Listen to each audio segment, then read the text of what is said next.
Halo? Mke wangu jambo. Aiwanda. Hivi huku bwana, yani sio kama si jambo, yani mimi na hata sielewelewi. Hivi mke wangu?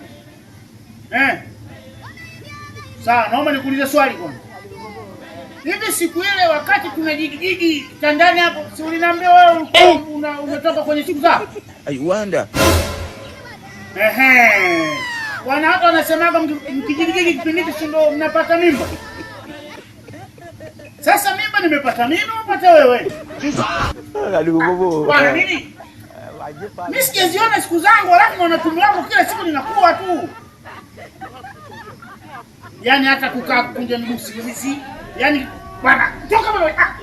Mimi naongea na nani hapa? Yaani natamani tu, yaani kae tu binwe tu. Ama kama kuna mtoto anacheza. Anacheza ndio kuja kuvogea.